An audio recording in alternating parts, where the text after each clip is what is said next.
Thank you so much. Thank you so much, Neha, for what a wonderful introduction.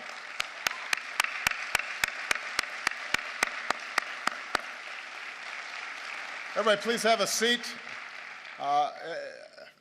Nothing fills me with more hope than when I hear incredible young people like Neha and all the outstanding work that she's doing on behalf of India's youth and for representing this nation's energy and its optimism and its idealism. She makes me very, very proud. And I'm sure, I think that may be her. Is that somebody related to you? Okay, because we just had a chance to meet, and she's beaming with pride right now, sitting next to you. Give Neha a big round of applause once again.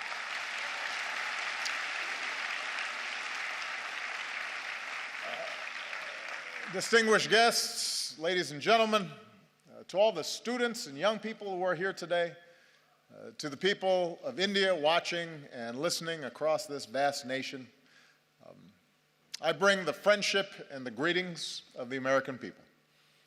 On behalf of myself and Michelle, thank you so much for welcoming us back to India. Bahut dhanyavad.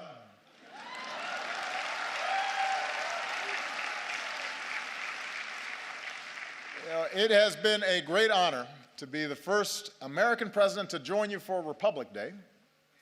With the tricolor waving above us, we celebrated the strength of your Constitution. We paid tribute to India's fallen heroes. In yesterday's parade, we saw the pride and the diversity of this nation, including the daredevils on their Royal Enfields, which was very impressive. Secret Service does not let me ride motorcycles, especially not on my head. I realize that the sight of an American president as your chief guest on Republic Day would once have seemed unimaginable, but my visit reflects the possibilities of a new moment. As I've said many times, I believe that the relationship between India and the United States can be one of the defining partnerships of the century. When I spoke to your parliament on my last visit, I laid out my vision for how our two nations can build that partnership. And today I want to speak directly to you, the people of India, about what I believe we can achieve together and how we can do it. And my commitment to a new chapter between our countries flows from the deep friendship between our people. And Michelle and I have felt it ourselves. I recognized India with the first state visit of my presidency, where we also danced to some pretty good Bhangra. For the first time, we brought Diwali to the White House. On our last celebration here,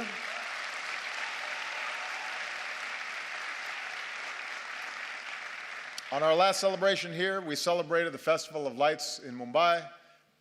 We danced with some children. Unfortunately, we were not able to schedule any dancing this visit. Señorita, bude desho me. You know what I mean. So,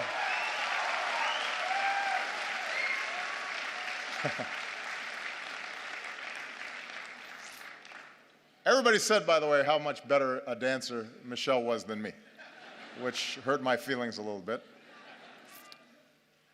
On a more personal level, India represents an intersection of two men who've always inspired me. When Reverend Dr. Martin Luther King Jr. was protesting racial segregation in the United States, he said that his guiding light was Mahatma Gandhi. When Dr. King came to India, he said that being here in Gandhi's land reaffirmed his conviction that in the struggle for justice and human dignity, the most potent weapon of all is nonviolent resistance. And those two great souls are why we can gather here today, Indians and Americans, equal and free. And there's another link that binds us. More than 100 years ago, America welcomed a son of India. Swami Vivekananda Vivekananda. And Swami Vivekananda helped bring Hinduism and yoga to our country. And he came to my hometown of Chicago. And there, at a great gathering of religious leaders, he spoke of his faith and the divinity in every soul and the purity of love. And he began his speech with a simple greeting: sisters and brothers of America. So today, let me say, sisters and brothers of India.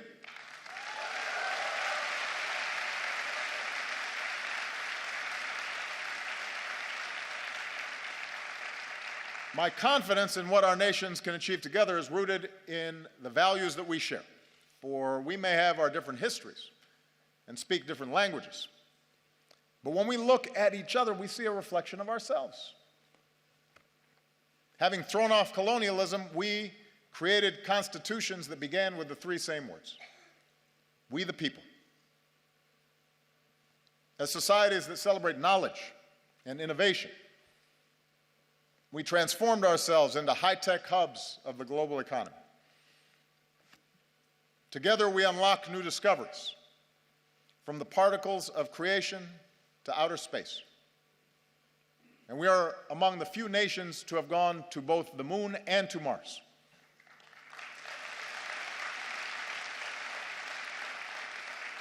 And here in India, this dynamism has resulted in a stunning achievement. You've lifted countless millions from poverty and built one of the world's largest middle classes. And nobody embodies this progress and this sense of possibility more than our young people. Empowered by technology, you are connecting and collaborating like never before on Facebook and WhatsApp and Twitter. And chances are you're talking to someone in America, your friends or your cousins. The United States has the largest Indian diaspora in the world, including some 3 million proud Indian Americans.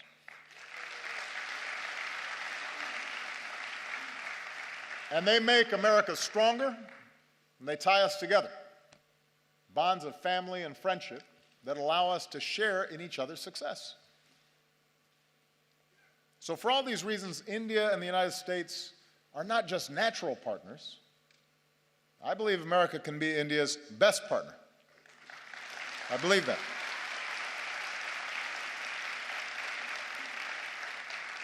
Of course, only Indians can decide India's role in the world, but I'm here because I'm absolutely convinced that both our peoples will have more jobs and opportunity, and our nations will be more secure, and the world will be safer and a more just place when our two democracies, the world's largest democracy and the world's oldest democracy, stand together. I believe that. So here in New Delhi, Prime Minister Modi and I have begun this work anew, and here's what I think we can do together. America wants to be your partner as you lift up the lives of the Indian people and provide greater opportunity. So working together, we're giving farmers new techniques and data, from our satellites to their cell phones, to increase yields and boost incomes.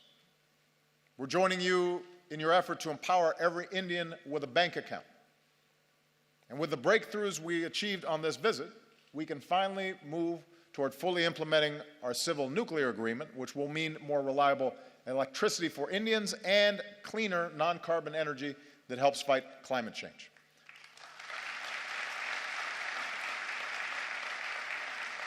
And I don't have to describe for you what more electricity means. Students being able to study at night, businesses being able to stay open longer and hire more workers, farmers being able to use mechanized tools that increase their productivity, whole communities seeing more prosperity. In recent years, India has lifted more people out of poverty than any other country, and now we have a historic opportunity, with India leading the way, to end the injustice of extreme poverty all around the world.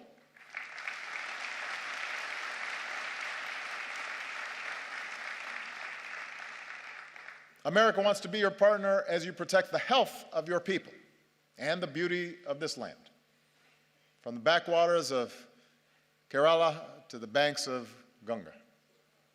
As we deliver more energy, more electricity, let's do it with clean, renewable energy like solar and wind. And let's put cleaner vehicles on the road and more filtration systems on farms and villages. Because every child should be able to drink clean water, and every child should be able to breathe clean air. We need our young people healthy for their futures, and we can do it. We have the technology to do it. America wants to be your partner in igniting the next wave of Indian growth. As India pursues more trade and investment, we want to be first in line. We're ready to join you in building new infrastructure, the roads and the airports, the ports, the bullet trains to propel India into the future. We're ready to help design smart cities that serve citizens better, and we want to develop more advanced technologies with India as we do with our closest allies. We believe we can be even closer partners in ensuring our mutual security. Now, both our nations have known the anguish of terrorism, and we stand united in the defense of our people. And now we're deepening our defense cooperation against new challenges. The United States welcomes a greater role for India in the Asia-Pacific, where the freedom of navigation must be upheld and disputes must be resolved peacefully. And even as we acknowledge the world as it is, we must never stop working for the world as it should be, a world without nuclear weapons. That should be a goal for all of us.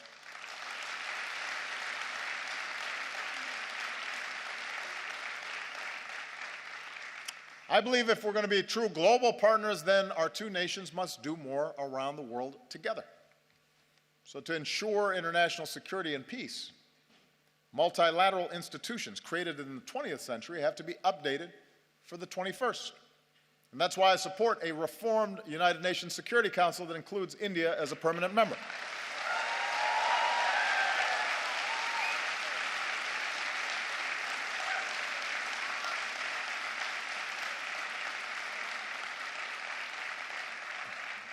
Of course, as I've said before, with power comes responsibility. In this region, India can play a positive role in helping countries forge a better future. From Burma to Sri Lanka, where today there's new hope for democracy. With your experience in elections, you can help other countries with theirs.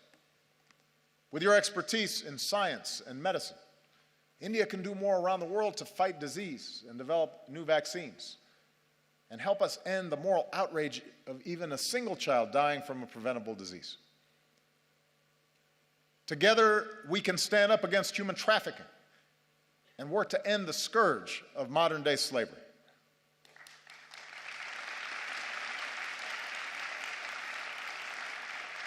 And being global partners means confronting the urgent global challenge of climate change.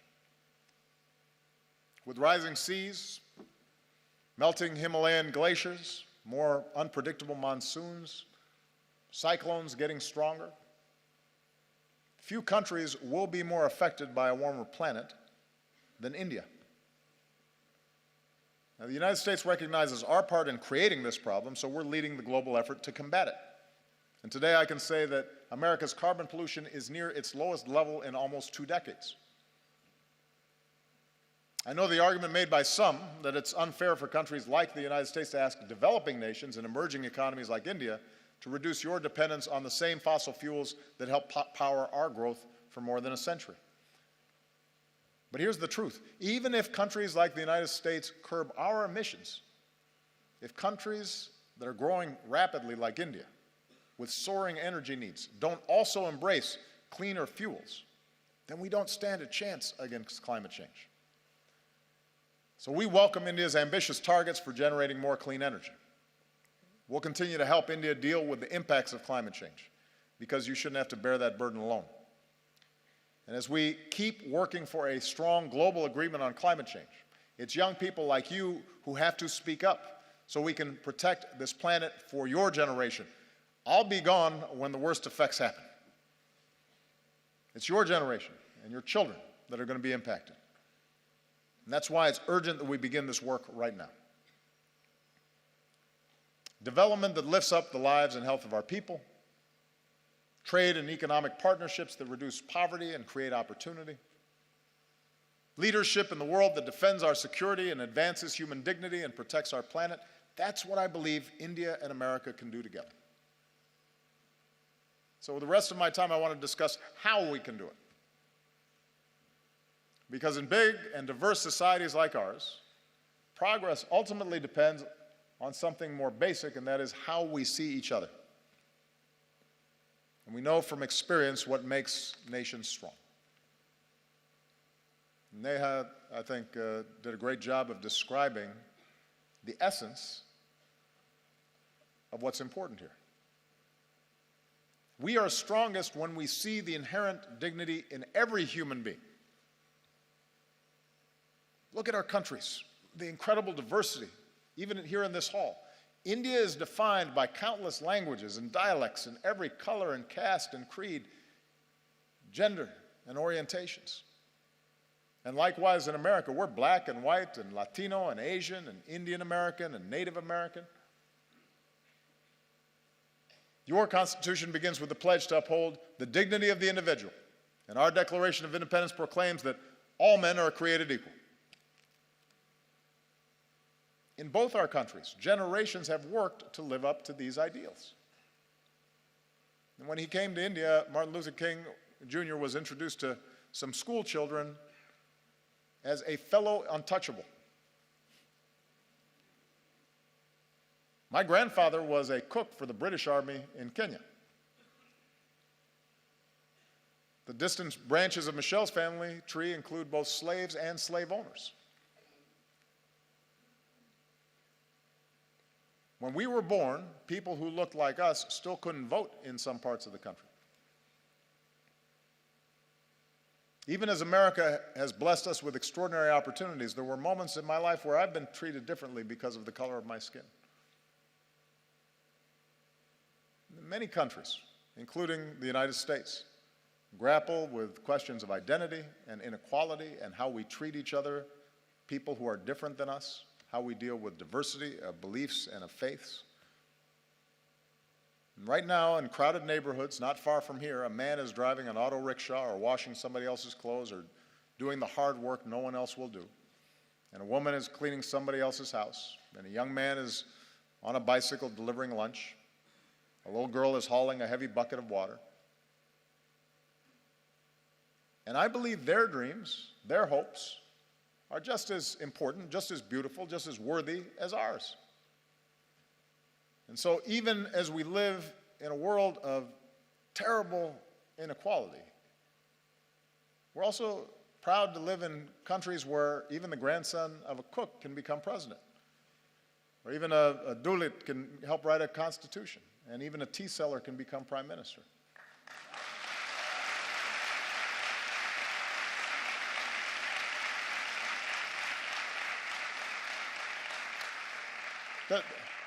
The point is that the aim of our work must be not to just have a few do well, but to have everybody have a chance. Everybody who's willing to work for it have the ability to dream big and then reach those dreams. Our nations are strongest when we uphold the equality of all our people, and that includes our women. Now, you may have noticed I am married to a very strong and talented woman. Michelle is not afraid to speak her mind or tell me when I'm wrong, which happens frequently. And we have two beautiful daughters, so I'm surrounded by smart, strong women. And in raising our girls, we've tried to instill in them basic values. A sense of compassion for others and respect for themselves and the confidence that they can go as far as their imaginations and abilities will carry them. And as part of Michelle's work as First Lady, she's met with women and girls around the world, including here in India, to let them know that America believes in them too. In the United States, we're still working to make sure that women and girls have all the opportunities they deserve and that they're treated equally. And we have some great role models, including here today, the former Speaker of our House of Representatives, Nancy Pelosi, who was the first woman Speaker of the House and my great partner.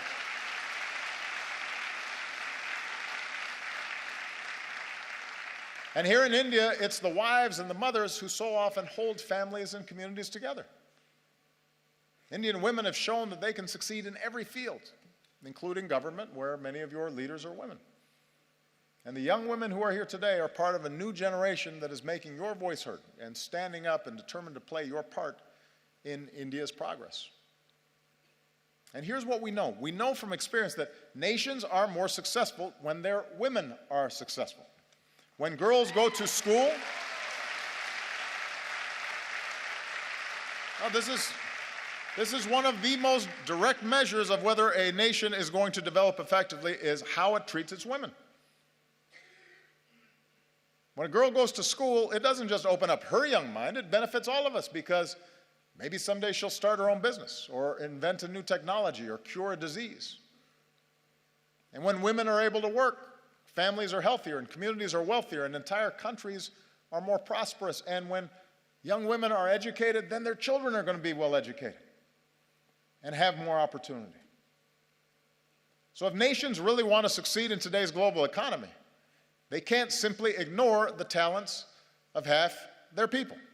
And as husbands and fathers and brothers, we have to step up because every girl's life matters. Every daughter deserves the same chance as our sons. Every woman should be able to go about her day, to walk the streets or ride the bus and be safe and be treated with respect and dignity.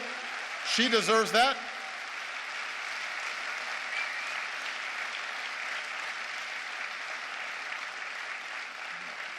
And one of the favorite things about this trip for me has been to see all these incredible Indian women in the armed forces, including the person who commanded the guard that greeted me when I arrived. It's remarkable, and it's a sign of great strength and great progress. Our nations are strongest when we see that we are all God's children, all equal in His eyes and worthy of His love. Across our two great countries, we have Hindus and Muslims, Christians and Sikhs and Jews and Buddhists and Jains and so many faiths. And we remember the wisdom of Gandhiji, who said, "For me, the different religions are beautiful flowers from the same garden, or they are branches of the same majestic tree." Branches of the same majestic tree. Our freedom of religion is written into our founding documents. It's part of America's very first amendment. Your Article 25 says that all people are equally entitled to freedom of conscience and the right freely to profess, practice, and propagate religion. In both our countries, in all countries, upholding this fundamental freedom is the responsibility of government, but it's also the responsibility of every person. In our lives, Michelle and I have been strengthened by our Christian faith. But there have been times where my faith's been questioned by people who don't know me, or they've said I adhere to a different religion, as if that were somehow a bad thing. Around the world, we've seen intolerance and violence and terror perpetrated by those who profess to be standing up for their faith, but in fact are betraying it. No society is immune from the darkest impulses of man, and too often, religion has been used to tap into those darker impulses as opposed to the light of God. 3 years ago in our state of Wisconsin, back in the United States, a man went into a Sikh temple and in a terrible act of violence killed 6 innocent people, Americans and Indians. And in that moment of shared grief, our two countries reaffirmed a basic truth, as we must again today, that every person has the right to practice their faith how they choose, or to practice no faith at all, and to do so free of persecution and fear and discrimination.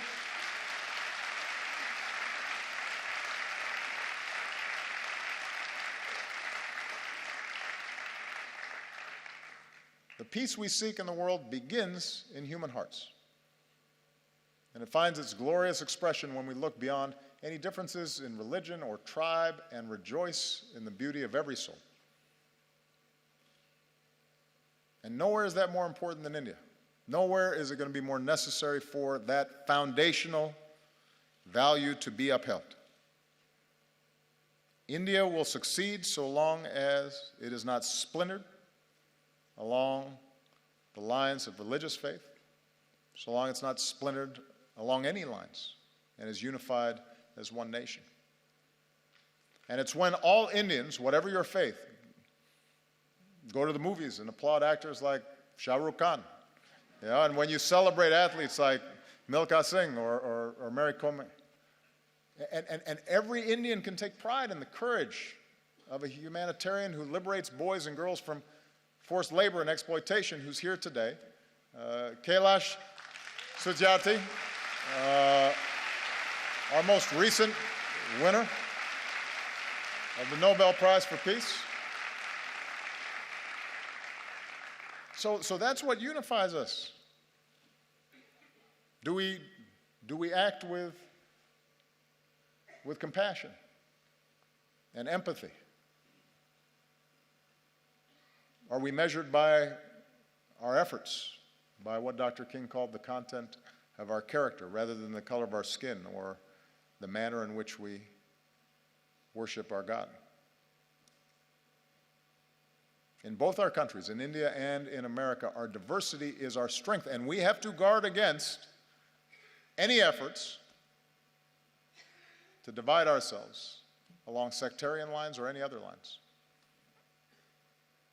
And if we do that well, if America shows itself as an example of its diversity and yet the capacity to live together and work together in common effort, in common purpose, if India, as massive as it is, with so much diversity, so many differences, is able to continually affirm its democracy, that is an example for every other country on earth.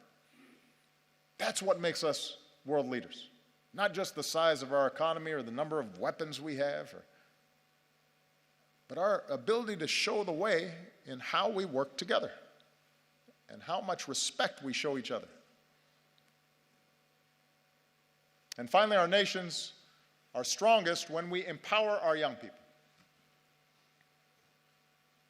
Because ultimately, you're the one who has to break down these old stereotypes and these old barriers, these old ways of thinking.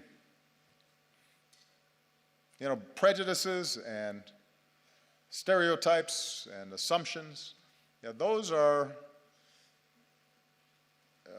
what happens to old minds, like mine. You know, I'm getting gray hair now. I was more youthful when I first started this office. And that's why young people are so important in these efforts. You know, here in India, most people are under 35 years old. And India is on track to become the world's most populous country. So young Indians like you aren't just going to define the future of this nation, you're going to shape the world. Like young people everywhere, you want to get an education and find a good job and make your mark, and it's not easy. But in our two countries, it's possible. Remember, Michelle and I don't come from wealthy backgrounds or famous families. Our families didn't have a lot of money. We did have parents and teachers and communities that cared about us, and with the help of scholarships and student loans, we were able to attend some of the best schools in the world. Without that education, we wouldn't be here today. So whether it's in America or here in India or around the world, we believe young people like you ought to have every chance to pursue your dreams as well. So as India builds new community colleges, we'll link you with our own, so more young people graduate with the skills and training to succeed. We'll increase collaborations between our colleges and universities and help create the next Indian Institute of Technology. And we'll encourage young entrepreneurs who want to start a business. And we'll increase exchanges because I want more American students coming to India and more Indian students coming to America.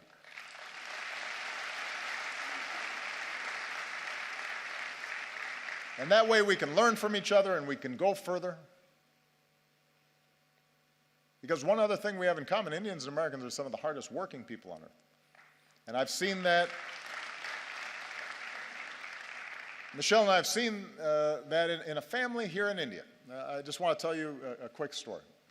On our last visit here, we visited Humayun's tomb. And while we were there, we met some of the laborers who are the backbone of this nation's progress. We met their children and their families as well, and some wonderful young children with bright smiles, sparks in their eyes. And one of the children we met was a boy named Vishal. And today, Vishal is 16 years old, and he and his family live in South Delhi in the village of Murband. This is Vishal. And his mother works hard in their modest home, and his sister is now in university. She wants to become a teacher. His brother is a construction worker earning his daily wage.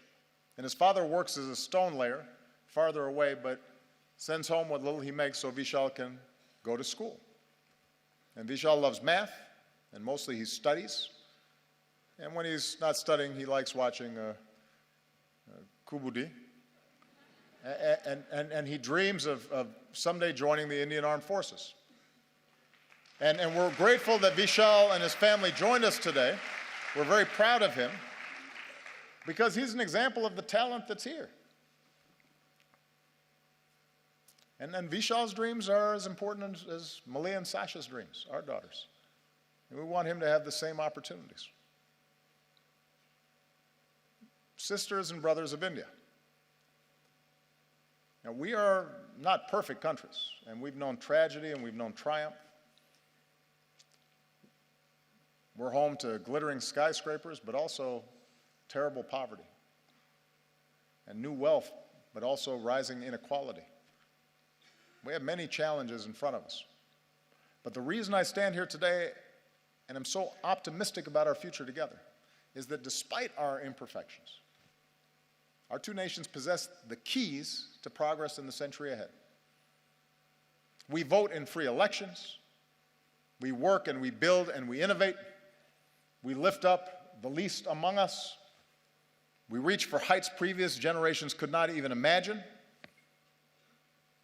We respect human rights and human dignity, and it is recorded in our constitutions. And we keep striving to live up to those ideals put to paper all those years ago.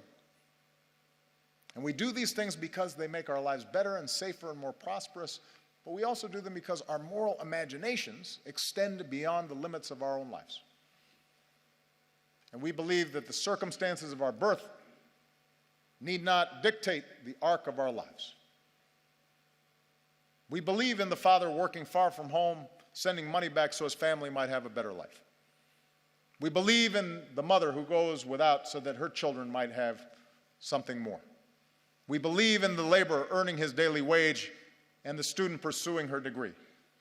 And we believe in a young boy who knows that if he just keeps studying, if he's just given the chance, his hopes might be realized too.